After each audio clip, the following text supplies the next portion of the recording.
भोंदूबाबा अशोक खरात प्रकरणातील अटक आरोपींच्या तपासादरम्यान पतसंस्थांमधील आर्थिक व्यवहारांबाबत महत्त्वाची बातमी समोर आली आहे। तपासाचा भाग म्हणून पोलिसांनी समता सहकारी पतसंस्थेकडून खात्यांची माहिती मागवली होती। तपासात जगदंबा नागरी सहकारी पतसंस्था आणि समता नागरी सहकारी पतसंस्था राहता या दोन्ही संस्थांमध्ये सुमारे 60 कोटी रुपयांची उलाढाल झाल्याचं निदर्शनास आलं आहे। दरम्यान कल्पना खरात फरार होऊ नये म्हणून देशातील सर्व विमानतळावर लुकआउट नोटीस जारी करण्यात आल्याची माहिती जिल्हा पोलीस अधीक्षक सोमनाथ घारगे यांनी दिली आहे। या पार्श्वभूमीवर शिर्डी येथे आयोजित पत्रकार परिषदेत समता पतसंस्थेचे संचालक संदीप कोयटे यांनी संस्थेची भूमिका स्पष्ट केली। त्यांनी सांगितलं की समता पतसंस्थेतील सर्व खाती शासनाच्या नियमानुसार उघडण्यात आली असून सर्व व्यवहार पूर्णपणे कायदेशीर आहेत। प्रत्येक खात्याचे KYC नियमानुसार करण्यात आलंय। ते पुढे म्हणाले की संस्थेत सुमारे 1,10,000 खाती आहेत। काही खात्यांमध्ये एकच नॉमिनी असणं बेकायदेशीर नाही। मोठ्या प्रमाणातील खात्यांमुळे काही बाबी लक्षात येणं कठीण असतं। पोलीस प्रशासनाच्या सूचनेनुसार 12 खात्यांची माहिती शिर्डी पोलिसांना देण्यात आल्याचंही त्यांनी सांगितलं। तसेच अशोक खरात यांच्या कुटुंबातील 4 ते 5 खाती सील करण्यात आली असून त्या खात्यांमध्ये सुमारे 30 लाख रुपये असल्याचे त्यांनी मान्य केलंय। एकूणच समता पतसंस्थेतील सर्व खाती नियमित आणि कायदेशीर असल्याचा दावा संचालक संदीप कोयटे यांनी यावेळी केला। महाराष्ट्रातली एक अग्रगण्य पतसंस्था आहे। नुकत्याच 31 मार्च रोजी झालेल्या आर्थिक वर्षामध्ये समतानी तब्बल 2,000 कोटी रुपयांचा व्यवसाय पूर्ण करून त्याची 40 वर्षांची परंपरा 31 मार्चात आपला आर्थिक पत्रके जाहीर करण्याची परंपरा ही समतेने जपलेली आहे। अशी ही समता पतसंस्था ही महाराष्ट्रातीलच नव्हे तर भारतातील एक चांगली पतसंस्था म्हणून तिने गेल्या 40 वर्षामध्ये आपली ओळख निर्माण केलेली आहे।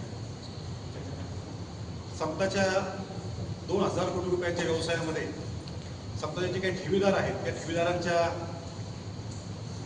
समताने जो काही लिक्विडिटी बेस्ड प्रोटेक्शन फंड तयार केलेला आहे त्याच्या अंतर्गत प्रत्येक खातेदाराचे 60 लाख रुपयापर्यंतच्या ठेवी समतामध्ये सुरक्षित आहेत। अशी व्यवस्था, एक आधुनिक व्यवस्था समताने निर्माण केलेली आहे। आधुनिक तंत्रज्ञानाचा वापर हा समतामध्ये नेहमीच होत असतो आणि या सगळ्या पॉईंट्सवर समता आज एक चांगली प्रगतीपथावर असलेली संस्था आहे। गेल्या 1-2 दिवसापासून समताच्या बाबतीमध्ये काही बातम्या या आपल्या प्रसारमाध्यमांमध्ये प्रसारित झाल्यात। या बातम्यांच्या बाबतीमध्ये खुलासा देण्याकरता खरं तर आम्ही आज ही प्रेस कॉन्फरन्स घेत आहोत। सध्या महाराष्ट्रात तर भारतामध्ये चर्चित असलेला विषय हा कॅप्टन खरातचा।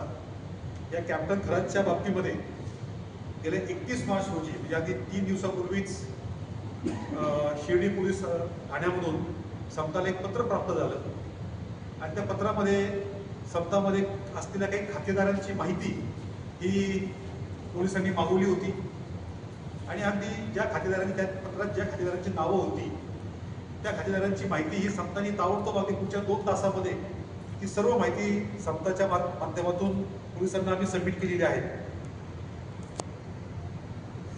आणि त्या खात्यांची माहिती देत असताना आम्हाला लक्षात आलं, आम्हाला समजलं की समतामध्ये कॅप्टन अशोक खरात यांचं सुद्धा खातं समतामध्ये होतं। समताचा व्यवहार हा 40 वर्षात खूप मोठा झालेला आहे। जवळजवळ 1 ते 1.25 लाख सभासद हे समता पतसंस्थेचे आहेत। त्यामुळे या 1 ते 1.25 लाख ग्राहकांमधून कोण आपला ग्राहक आहे, कसा ग्राहक आहे याची माहिती निश्चित प्रत्येक माणसाची ठेवणं ही पदाधिकाऱ्यांना हेड ऑफिसला शक्य नसतं। त्यामुळे आम्हालाही तेव्हाच कळालं की अशोक खरात यांचे खाते समतामध्ये आहेत। पण ती खाती ओपन करताना जी काही खात्यांची माहिती आम्हाला पोलिसांनी मागवली होती ही खाती आमच्याकडे आहेत।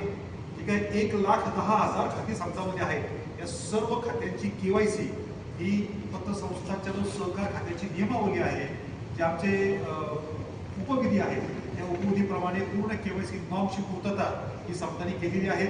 मी पर्टिक्युलर अशोक खरात किंवा त्यांची जे काही नावं आम्हाला मागवले त्यांच्याबद्दल बोलत नाही, प्रत्येक सभासदाच्या बाबतीमध्ये बोलतो की प्रत्येक खात्याची KYC ही समतामध्ये पूर्ण करून घेतल्याशिवाय समतामध्ये कुठलंही खातं ओपन करून घेतलं जात नाही। तशाच पद्धतीने या अशोक खरात असो किंवा इतर खातेदारांची माहिती जी आम्हाला पोलिसांनी मागवली होती त्या सर्व खातेदारांची केवायसी आम्ही नियमाप्रमाणे पूर्ण करून घेतलेली होती. त्यामुळे हे सर्व खाते नियमित सप्ताहामध्ये होते. हे पूर्ण खाते कायदेशीर पद्धतीने सप्ताहामध्ये उघडण्यात आलेले होते आणि या सर्व खात्यांमध्ये साधारणतः मे 2021 पासून तर जानेवारी 2026 पर्यंत या सर्व खात्यांमध्ये व्यवहार चालू होते. 2021 साली आपल्याकडे ते खाते ओपन झाले. त्याच्यानंतर त्याच्यामध्ये बऱ्यापैकी ट्रान्झॅक्शन झाले. 2026 मध्ये जानेवारीमध्ये या सर्व खात्यांमधले जे काही रकमा आहेत या त्या खातेदारांनी आपापल्या काढून घेतल्या.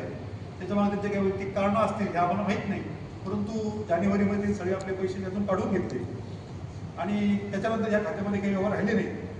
आजच्या तारखेला पाहायला गेलं तर फक्त अशोक खरात हे जे आहेत, अशोक खरात आणि त्यांचे परिवार त्यांचे बायका मुलं जे असतील त्यांचे जे काही 3-4 खाते आमच्याकडे आहेत त्याच्यामध्ये साधारणतः 30 लाख रुपयापर्यंतचा बॅलन्स हा त्याच्यामध्ये आहे. ते खाते आम्ही फ्रीजसुद्धा करून ठेवलेले आहेत. आणि खरं तर म्हणजे ही सगळी माहिती पोलिसांनी आम्हाला पत्र दिलं होतं की हे सगळ्या गोपनीय माहिती आहे.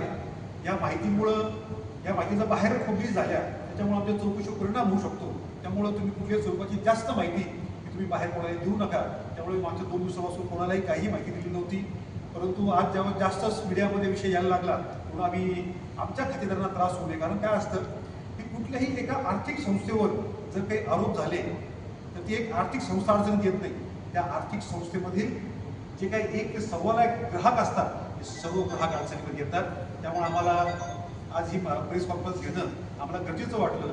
सप्ताहाच्या बाबतीत खुलासा करणं गरजेचं वाटलं, परंतु कुठलीही जास्त अधिक गोपनीय माहिती तपासाला त्रास होईल अशी कुठलीही गोपनीय माहिती आम्ही न सांगता ठराविक पद्धतीने आमचा खुलासा आम्ही आजच्या या प्रेस कॉन्फरन्समध्ये करत आहोत. माझी खरं सगळ्यांना विनंती आहे आपल्या मार्फत की कोणीसुद्धा खोटी अफवा पसरू नका. ज्या अफवा पसरवल्या जात आहेत त्याच्यावर कोणी शहानिशा केल्याशिवाय विश्वास ठेवू नका. आणि माझं प्रसारमाध्यमातही म्हणणे आहे की कृपया आपण बातम्या द्या, निश्चित बातम्या द्या. तुमच्या बातम्यांमुळे पोलिसांच्या तपासाला सहकार्य सुद्धा होतं, परंतु बातम्या कृपया विपर्यास्त देऊ नका. काही बातम्यांमध्ये आम्हाला बघायला मिळालं, उल्लेख असा देण्यात आला की सप्ताहामध्ये बनावट खाते उघडण्यात आले. माझी आपल्या सगळ्यांना सांगते की बनावट कुठलेही खातं सप्ताहामध्ये नाही. खात्यांची पूर्ण कायदेशीर पूर्तता केल्यानंतरच आम्ही सप्ताहामध्ये खाते ओपन केलेले आहेत. कायदेशीर पद्धतीने जे त्यात व्यवहार करता येतात त्याच पद्धतीनं सप्ताहाने त्याच्यामध्ये पूर्ण व्यवहार केलेले आहेत. पुढे बातमी आली की एका दिवसात लाखो रुपयांचे व्यवहार झाले. पण झाले ना, तर खातं उघडलं गेलं, बँकेचं खातं आहे, त्यात लाखो काही कोट्यवधीचे व्यवहार होऊ शकतात एका दिवसामध्ये, पण ते नियमित होतात का हा विषय महत्त्वाचा आहे. सप्ताहामध्ये जे काही व्यवहार झालेले आहेत हे पूर्णपणे नियमित झालेले आहेत. काही ठिकाणी बातम्या आल्या की SITने चेअरमन साहेब आणि आमचे सहव्यवस्थापक यांची SITने चौकशी केली. ही चौकशी वगैरे केलेली नाही. आम्हाला पुढे पत्र आलं आणि त्या पत्राच्या मागणीप्रमाणे जे काही कागदपत्र आवश्यक होते पोलिसांना ती सर्व कागदपत्रांची पूर्तता करून देण्यात आलेली आहे. माझी या निमित्ताने आपण सर्वांना तीच विनंती आहे की सप्ताहपत्र संस्थेने 40 वर्षामध्ये विश्वास आणि सुरक्षितता या ब्रीदवाक्यानुसार जे काही आतापर्यंत ग्राहकांचे व्यवहार केलेले आहेत, ठेवीदारांचे व्यवहार जपलेले आहेत, असेच व्यवहार इथून पुढे सुद्धा पारदर्शी पद्धतीपणे कायदेशीरप्रमाणे सहकार खात्याने घालून दिलेल्या उपनिधीप्रमाणे सहकार खात्याच्या कायदेशीर बंधनाप्रमाणे सप्ताहामध्ये व्यवहार होतात. तसेच व्यवहार इथून पुढे सुद्धा होत राहतील. त्यामुळे कुणीही सप्ताहाच्या बाबतीमध्ये शंका घ्यायचं कारण नाही. सर्वांनी असेच विश्वासपूर्ण व्यवहार सप्ताहामध्ये करावेत आणि सप्ताहाला सहकार्य करावं. धन्यवाद. अशोक खरात यांचे वैयक्तिक कुटुंबियांचे एकतर खाते किती आहेत आणि ते स्वतः वापरत असलेले खात्यांची संख्या किती आहे? मी अशी पूर्ण माहिती सगळी तुम्हाला सांगू शकत नाही, परंतु अशोक खरात सांगू शकत नाही म्हणजे पोलिसांनी आम्हाला या बंधनं घातलेली आहेत म्हणून पुढे सांगू शकत नाही. परंतु अशोक खरात यांचे परिवाराच्या 4 खाते आमच्याकडं अजूनही आहेत आणि त्या खात्यांमध्ये साधारणतः 30-1 लाख रुपयांच्या आसपास बॅलन्स खाता सुद्धा आहे. आमच्या माहितीप्रमाणे 57 लोकांचे 100 खाते तुमच्याकडे आहे आणि ते सगळे ऑपरेट हा एकटा अशोक खरात करत होता. तर असा अधिकार आहे का की हरिदेमोठेच्या खात्यावरचे पैसे कोणीतरी संदीप कोकाटे करतायत? निश्चित असा कुठलाही व्यवहार होऊ शकत नाही. बँकिंग नॉर्म्सप्रमाणे जर करत असेल, ज्यावेळेस खातेदाराबरोबर खातेदाराबरोबर जर कोणी आलेला असेल पण खातेदार समक्ष असेल त्याची सही जर पडताळणी आम्ही करत असेल, खातेदाराकडून शहानिशा सही होत असेल तर त्या खात्यामध्ये आम्ही निश्चित व्यवहार करू शकतो. त्याच पद्धतीने नियमाप्रमाणे आम्ही पूर्णपणे हे व्यवहार केलेले आहेत. त्याला वारस, तोही प्रश्न सांगतो होता की त्याला वारस म्हणून खराट्यांचे नावं सगळ्या खातेदारांना नव्हते, तर त्यात बेकायदेशीर असं काही नाही. एक माणूस किती सुद्धा खातेदारांना वारस म्हणून राहू शकतो. त्याच्यामुळं त्यांनी वारस राहिलेले आहेत, त्यांनी त्याची मागणी केली, त्याला खातेदारांनी संमती दिली, त्याच्यामुळे वारस म्हणून त्यांचं नाव आम्ही त्या ठिकाणी ठेवलेलं आहे. जे 100 खाती आहेत जे अशोक खरात वापरत होते त्या लोकांनी स्वतः येऊन केवायसी करून दिली होती का, आणि त्यांनी ते खातं वापरायचे अधिकार हे अशोक खरातला दिलेले होते का? त्या सर्व खातेदारांची केवायसी पूर्णपणे केलेली होती. त्याच्यातले बरेचसे खाते जे आहेत ते 2021 मध्ये खाते ओपन झालेले आहेत.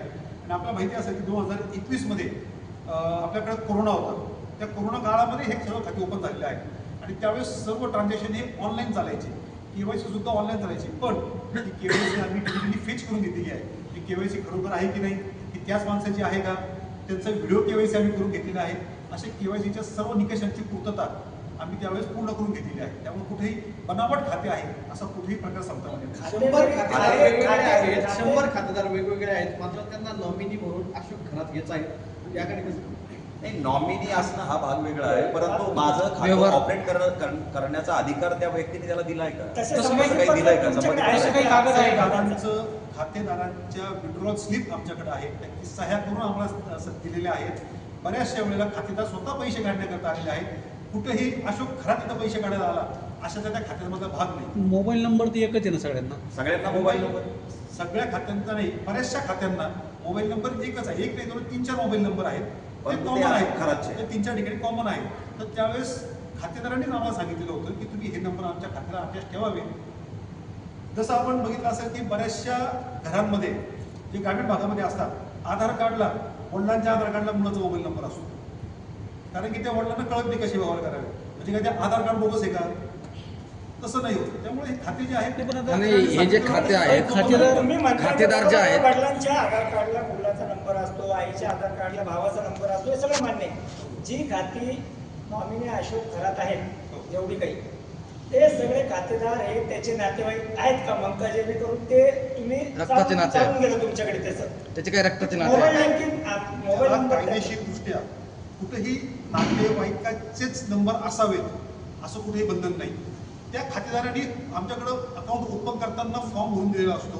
त्या फॉर्ममध्ये तो जो मोबाईल नंबर टाकतो तो आम्हाला सॉफ्टवेअरमध्ये घेणं अपेक्षित असतं आणि त्या फॉर्ममध्ये जी सही असते, मान्यता असते, त्याप्रमाणे आम्ही ते खात्याचे नंबर ज्याचं तुम्ही- खातं आहे त्याचाच नंबर तिथे पाहिजे ना, बंधनकारक आहे की नाही बँकिंग मध्ये? आता ज्यावेळेस तुम्ही खातं ओपन करताय त्यावेळेस तुम्ही जर एक्स माणसाचा नंबर दिला, फॉर्मचा जो नंबर आला तो नंबर आम्हाला टाकणं अपेक्षित नाही, असतं. चालतं का असं? असे किती लोकांना एका 1, 10, 4 आपण समजू शकतो. मात्र आम्हाला जी माहिती मिळाली आहे 100 लोक. त्यानुसार सगळ्याच खात्यांना एकच नाव आहे नॉमिनी. हे असं बँकिंग क्षेत्रात तुम्ही इतक्या वर्ष असं काय डाऊटफुल झालं नाही. असं चालतं का? समतापणे जवळजवळ 1.25 लाख सभासद आहेत आणि या सर्व सभासदांची केवायसीची पूर्तता ही ऑडिटच्या मार्फत करण्यात येते. आमचे ऑडिटर जे आहेत ते प्रत्येक वेळेस ब्रँचमध्ये जातात, कुठे कुठे काय काय खाते ओपन झाले आहेत याची माहिती ते घेतात, सर्व कागदपत्रांची तपासणी करतात. सहकार खात्याचे जे निकष टाकून दिलेले आहेत त्या निकषांप्रमाणे जर खाते केवायसी बरोबर असेल तर ते खाते ओके आहे म्हणून आम्ही ते ओपन केलं जातो. त्यामुळे नियमामध्ये हा विषय बसतो. पण आता- त्यामुळे आम्ही ते आमचा- निर्णय आमचा घेतो. एक मुद्दा आहे. साधा